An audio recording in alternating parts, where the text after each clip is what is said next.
ఆంధ్రప్రదేశ్ సామాజిక రాజకీయ యవనికపై నవశకానికి నాంది పలికిన చారిత్రాత్మక ప్రజా తీర్పుతో ఏర్పడిన కూటమి ప్రభుత్వం నేటితో విజయవంతంగా రెండేళ్ల పరిపాలన పూర్తి చేసుకుంది.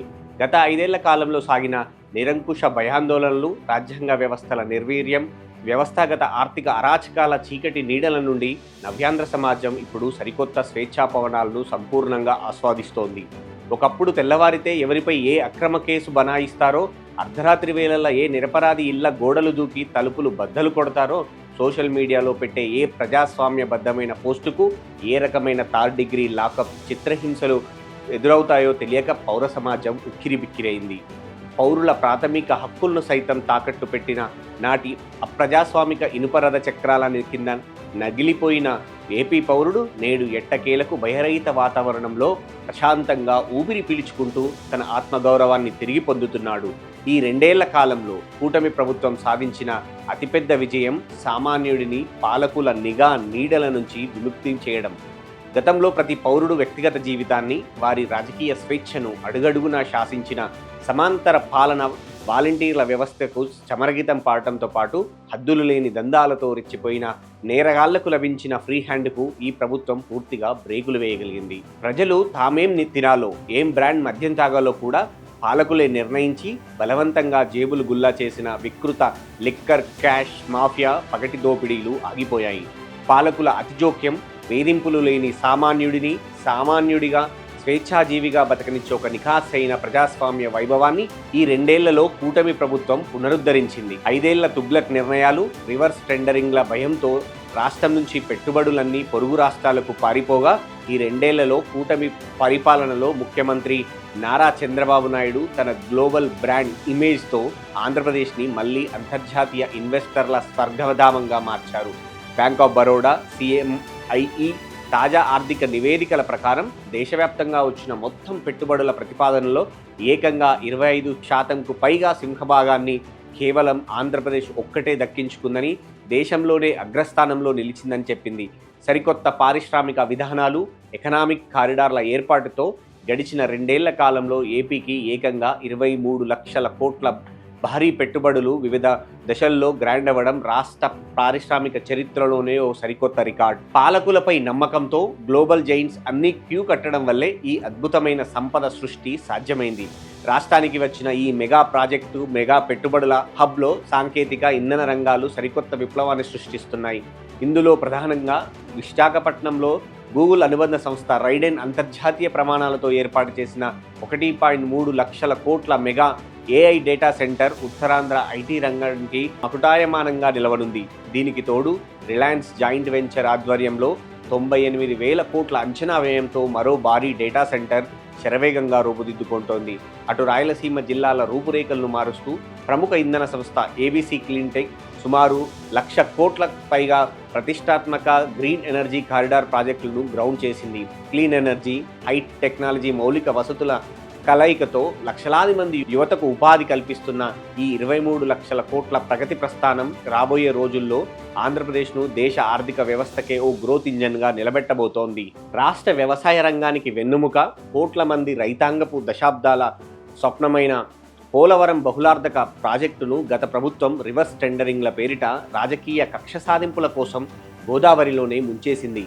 నాటి అనాలోచిత నిర్ణయాల వల్ల డయాఫ్రామ్ వాల్ దెబ్బతినడం, గైడ్ బాండ్ పొంగిపోవడంతో ప్రాజెక్టు భవిష్యత్తే ప్రశ్నార్థకంగా మారిన తరుణంలో కూటమి ప్రభుత్వం అధికారంలోకి రాగానే యుద్ధ ప్రాతిపాదికన దిద్దుబాటు చర్యలు చేపట్టింది.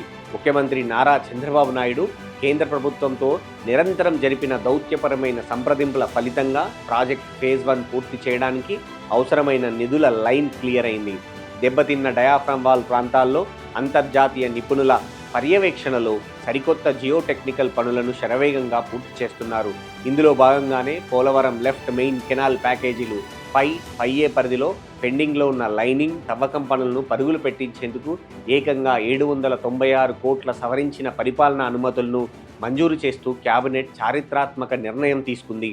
ఉత్తరాంధ్ర సుజల స్రవంతికి అనుసంధానంగా మారే ఈ కాలువ పనులు పూర్తయితే విశాఖపట్నం మెట్రోపాలిటన్ ప్రాంతంలో పాటు ఇటు ఉమ్మడి గోదావరి జిల్లాలు, విశాఖ జిల్లాల సాగు, తాగునీటి కష్టాలు శాశ్వతంగా తీరనున్నాయి. ఏపీ ప్రజల ఆత్మగౌరవ ప్రతీక, 5 కోట్ల ఆంధ్రావని భవిష్యత్ ఆశాకిరణమైన రాజధాని అమరావతి ఈ రెండేళ్లలో శిథిలాల నుంచి ఒక అత్యాధునిక గ్లోబల్ స్మార్ట్ సిటీగా రూపాంతరం చెందుతోంది. గత 5 ఏళ్ల 3 రాజధానుల తుగ్లక్ నిర్ణయాల వల్ల అడవిని తలపించిన రాజధాని ప్రాంతం నేడు వేల కోట్ల రూపాయల అంతర్జాతీయ పెట్టుబడులతో మళ్లీ జీవం పోసుకుంది. కేంద్ర ప్రభుత్వం బడ్జెట్లో అందించిన 15,000 కోట్ల ప్రత్యేక భరోసాను పునాదిగా చేసుకొని ప్రపంచ బ్యాంక్, ఆసియా డెవలప్మెంట్ బ్యాంక్ సంయుక్తంగా మొదటి విడత కింద 13,000 కోట్లకు పైగా ఫండింగ్ను అమరావతి మౌలిక వసతుల కోసం లాక్ చేశాయి. ఇందులో భాగంగా ఇప్పటికే ప్రపంచ బ్యాంక్ ప్రాథమిక విడత కింద $340 మిలియన్ నిధులను అధికారికంగా విడుదల చేయడంతో రాజధాని ప్రాంతంలోని ఐకానిక్ కట్టడాలు, ట్రంక్ ఇన్ఫ్రాస్ట్రక్చర్ పనులు పుంజుకున్నాయి. అమరావతి కేవలం ఒక పరిపాలన నగరంగానే కాకుండా ఆర్థిక వ్యవస్థకు ఇంజన్లా మారే ప్రభుత్వం సరికొత్త వ్యూహాత్మక అడుగులు వేస్తోంది. మెగా కన్వెన్షన్ సెంటర్లు, 5 స్టార్ హోటళ్ల నిర్మాణానికి కూడా అనుమతులు మంజూరయ్యాయి. రాజధాని ప్రాంతంలో ఎక్కడ చూసినా శరవేగంగా జరుగుతున్న రోడ్లు, భవనాల నిర్మాణ పనులు నవ్యాంధ్ర గమ్యాన్ని, ఏపీ యువత తలరాతను మార్చబోతున్నాయన్న అనడంలో ఎలాంటి సందేహం లేదు. ఒక దేశానికైనా రాష్ట్రానికైనా ప్రగతికి తొలిబాటలు వేసేవి మౌలిక వసతులు, కనెక్టివిటీ మాత్రమే. వైసీపీ 5 ఏళ్ల అనాలోచిత పాలనలో గుంతలమయంగా మారి నరకాన్ని తలపించిన ఆంధ్రప్రదేశ్ రహదారుల రూపురేఖలను మార్చేందుకు కూటమి ప్రభుత్వం అత్యంత ప్రాధాన్యతనిచ్చింది. కేవలం ప్రాథమిక దశలోనే రోడ్లు, భవనాల శాఖ పరిధిలోని రహదారుల మరమ్మతుల కోసం ఏకంగా 1,000 కోట్ల ప్రత్యేక నిధులను కేటాయించి రికార్డు స్థాయిలో పనులను పూర్తి చేస్తోంది. అధ్వాన్నపు రోడ్ల గాలం ముగిసి నవ్యాంధ్రను మళ్లీ ప్రయాణ సౌకర్యవంతంగా మారుతోంది. రహదారులతో పాటు దశాబ్దాలుగా వెనుకబడిన రాయలసీమ జిల్లాలను సస్యశ్యామలం చేయడమే లక్ష్యంగా సాగునీటి ప్రాజెక్టులకు పరుగులు పెట్టిస్తున్నారు. సీమ జీవనాడులైన గాలేరు నగరి సుజల స్రవంతి, అంద్రినీవా సుజల స్రవంతి కాలువల పెండింగ్ పనులను, లిఫ్ట్ ఇరిగేషన్ ప్యాకేజీలను యుద్ధ ప్రాతిపదికన సమీక్షిస్తూ కడప, కర్నూలు, అనంతపురం, చిత్తూరు జిల్లాలలోని చివరి ఆయకట్టు వరకు సాగునీటిని తరలించేలా యంత్రాంగాన్ని కదిలించారు. నిధుల కొరత లేకుండా చూస్తూ ప్రాజెక్టులను పూర్తి చేయడంతో పాటు రాయలసీమలో జలసిరి కొత్త కాంతులను సంతరించుకుంటోంది. నిజమైన సంక్షేమం అంటే కేవలం అప్పులు తెచ్చి బటన్లు నొక్కడం కాదు. ఒకవైపు రాష్ట్రంలో సంపద సృష్టిస్తూ మరోవైపు ఆ సంపదను పేదవాడి కడుపు నింపేందుకు పారదర్శకంగా పంపిణీ చేయడమని కూటమి ప్రభుత్వం క్షేత్రస్థాయిలో మరోసారి నిరూపించింది. ఎన్నికల మేనిఫెస్టోలో ఇచ్చిన సూపర్ 6 హామీలను కేవలం కాగితాలకే పరిమితం చేయకుండా ఒక సంపూర్ణ వ్యూహంతో, పక్కా బడ్జెట్ ప్రణాళికలతో అమలు చేస్తూ 5 కోట్ల మంది ప్రజల కొండంత భరోసాను నింపింది.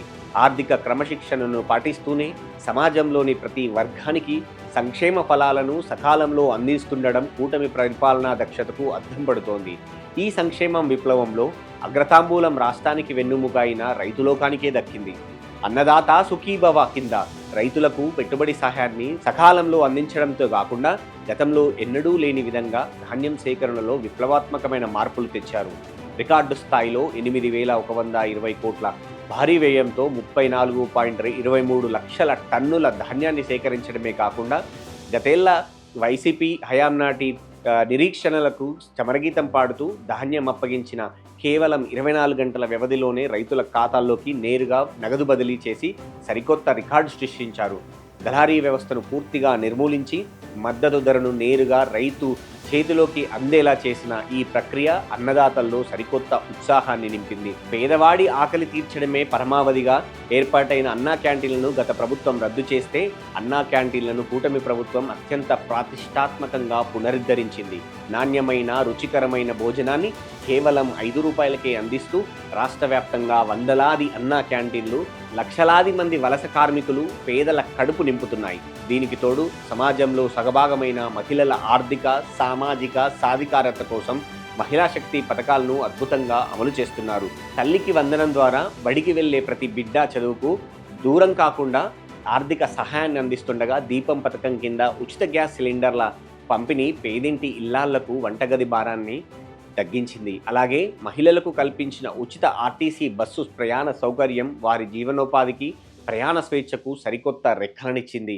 సంక్షేమాన్ని, అభివృద్ధిని 2 కళ్ళుగా చేసుకొని సాగుతున్న కూటమి ప్రభుత్వం 2 ఏళ్ల ప్రస్థానం అక్షరాల ప్రజారంజక పాలకునకు నిదర్శనంగా నిలుస్తోంది. రాష్ట్రం ఇంతటి ప్రగతి పథంలో దూసుకుపోతూ నవశకానికి బాటలు వేస్తుంటే ప్రతిపక్షమైన వైఎస్ఆర్ కాంగ్రెస్ పార్టీ మాత్రం కనీస ప్రజాస్వామ్య బాధ్యతను మరిచి ప్రవర్తిస్తుండడం అత్యంత శోచనీయం. పనిచేసేవానికి ఒక నింద, పనికి మాలిన వానికి ఒక పండుగ అన్న సామెత చందంగా క్షేత్రస్థాయిలో ప్రభుత్వం సాధిస్తున్న విజయాలపై బురదజల్లడమే పనిగా పెట్టుకున్న వైసీపీకి అసెంబ్లీకి వచ్చి ప్రజా సమస్యలపై సభాముఖంగా చర్చించే, ప్రశ్నించే ధైర్యం లేకుండా పోయింది. కనీసం తనకు ఓటేసిన ప్రజల పక్షాన నిలబడాల్సిన ప్రతిపక్ష నేత వైఎస్ జగన్మోహన్ రెడ్డి ప్రజా సమస్యలను గాలికొదిలేసి తన ప్యాలెస్లకే పరిమితమవుతుండడం ఆయన పలాయనవాద రాజకీయాలకు అద్దం పడుతోంది. 5 ఏళ్ల కాలంలో తాము యథేచ్ఛగా సాగించిన వేల కోట్ల లిక్కర్ స్కామ్లు, మైనింగ్ దోపిడీలు, గొల్లా బ్రహ్మనాయుడు వంటి అధికార నేతల భూ కబ్జాల పాపాలు ఇప్పుడు సిట్, ఈడీ, సిబిఐ దర్యాప్తులతో సహా, ఆధారాలతో సహా బయటపడుతుంటే ప్యాలెస్ వర్గాలు నివ్వరపోతున్నాయి. చట్టపరమైన అరెస్టులు, లీగల్ నోటీసుల నుంచి తప్పించుకోవడానికి, ప్రజల్లో ఉనికిని కాపాడుకోవడానికి నిరంతరం రాజకీయ సానుభూతి డ్రామాల ఆడటం వైసీపీకి పరిపాటైపోయింది. ప్రజాస్వామ్యంలో బలమైన ప్రతిపక్షం అనేది ప్రజల తరఫున ప్రభుత్వ లోపాలను నిలదీసే ఒక ఆయుధం. కానీ ఆ నైతిక శక్తిని వైసీపీ పూర్తిగా కూలిపోయింది. ఇంకో ఏడాది పోయాక జనాల్లోకి వస్తా, అప్పుడు పాదయాత్రలు చేస్తా అంటూ కాలయాపన చేయడం తప్ప వర్తమానంలో ప్రజల పక్షాన నిలబడే కనీస బాధ్యత ఆ పార్టీకి లేదు.